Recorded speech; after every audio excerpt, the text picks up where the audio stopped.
Mira Azhara akan menjelaskan tentang pengertian sastra dan hakikat sastra. Yang pertama-tama di sini saya akan menjelaskan pengertian sastra. Sastra ialah suatu cabang kesenian yang menggunakan bahasa sebagai medium atau sarananya. Sedangkan arti dari hakikat karya sastra adalah rekaan atau yang lebih sering disebut imajinasi. Imajinasi dalam hakikat karya sastra adalah imajinasi yang berdasarkan dengan kenyataan atau sesuatu yang benar-benar terjadi. Di sini saya akan melanjutkan penjelasan dari teman saya, yaitu mengenai fungsi sastra. Sastra memiliki 5 fungsi. Yang pertama, fungsi reaktif.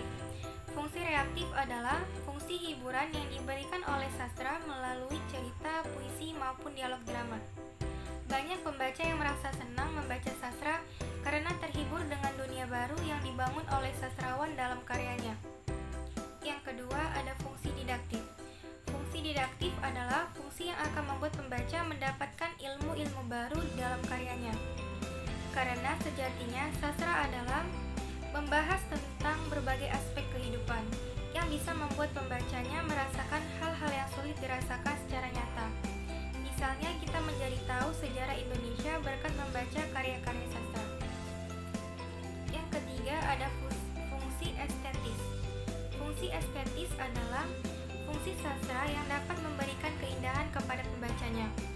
Atau fungsi estetis merupakan fungsi keindahan dari dalam karya sastra yang ditampilkan melalui penggunaan bahasa-bahasa yang indah dan memikat. Yang keempat ada fungsi molaritas. Fungsi molaritas adalah sastra mampu memberikan pengetahuan kepada pembaca atau peminatnya sehingga tahu moral yang baik dan buruk. Karena sastra yang baik selalu mengandung moral yang tinggi. Yang kelima, fungsi religius. Fungsi religius yaitu fungsi sastra yang dapat menghasilkan karya-karya yang mengandung ajaran agama yang dapat diteladani para penikmat atau pembaca sastra. Sastra adalah hasil dari budaya masyarakat. Artinya, masyarakat yang beragama sudah seharusnya menyusun karya sastra yang memberikan perspektif tentang agama. Baik, di sini saya akan menjelaskan mengenai manfaat sastra.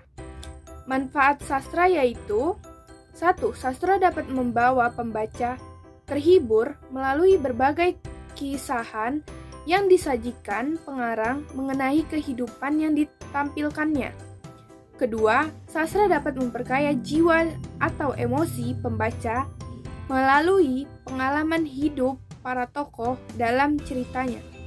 Ketiga, sastra mengandung unsur pendidikan. Di dalam karya sastra terdapat nilai-nilai, tradisi, budaya, dan generasi ke generasi.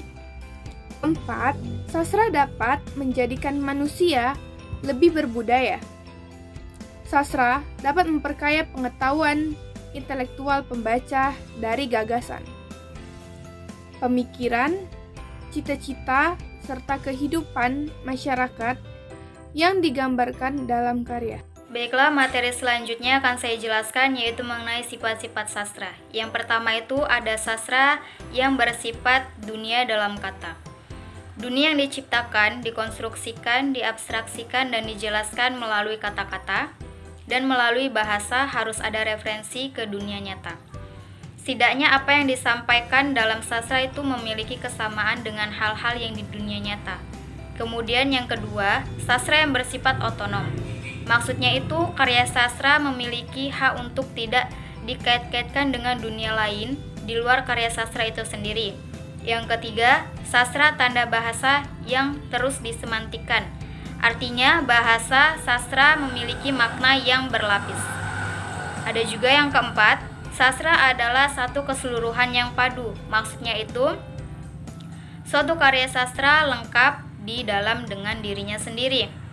Yang kelima, sastra adalah multi-interpretasi. Maksudnya, sastra berhak mendapat bermacam-macam penafsiran, karena memang bahasanya itu cenderung membuka peluang untuk hal tersebut. Itu saja materi yang dapat saya sampaikan. Terima kasih. Di sini saya akan melanjutkan penjelasan selanjutnya yang dari teman saya sebelumnya, yaitu tentang materi ragam sastra. Ragam sastra dibagi lagi menjadi dua bagian, yaitu ada ragam bentuk dan ragam isi.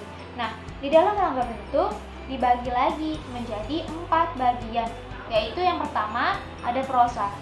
Prosa adalah bentuk sastra yang digunakan dengan menggunakan bahasa bebas dan panjang, tidak terikat oleh aturan-aturan seperti puisi. Ya, nah yaitu contohnya hikayat, legenda, dongeng, dan lain-lain. Yang kedua ada puisi. Puisi adalah bentuk sastra yang digunakan dengan menggunakan bahasa yang singkat, padat, dan ada kalanya puisi ini indah atau puitis. Yang ketiga ada drama. Drama yaitu bentuk sastra yang digunakan dengan menggunakan bahasa yang bebas dan panjang, dan disajikan menggunakan dialog atau monolog. Yang keempat ada prosa liris. Nah, prosa liris ini adalah bentuk sastra yang disajikan seperti bentuk puisi, namun menggunakan bahasa yang bebas terurai seperti pada prosa. Nah, selanjutnya yaitu bagian kedua, ragam isi. Nah, di ragam isi juga dibagi lagi menjadi 4 bentuk. Yang pertama yaitu epik. Epik adalah karangan yang melukiskan sesuatu secara objektif tanpa mengikutkan pikiran dan perasaan pribadi pengarang. Nah, yang kedua ada karangan yang berisi curahan perasaan pengarang secara subjektif. Yang ketiga ada didaktif. Didaktif adalah karya sastra yang lainnya, karya sastra yang isinya mendidik penikmat atau pembaca tentang masalah moral, tata krama, masalah agama, dan lain-lainnya. Nah, dan yang terakhir yaitu dramatik. Dramatik yaitu karya sastra yang isinya melakukan sesuatu kejadian, baik atau buruk, dengan pelukisan yang berlebih-lebihan. Nah, itu saja yang dapat saya sampaikan, dan lebih kurangnya saya mohon maaf.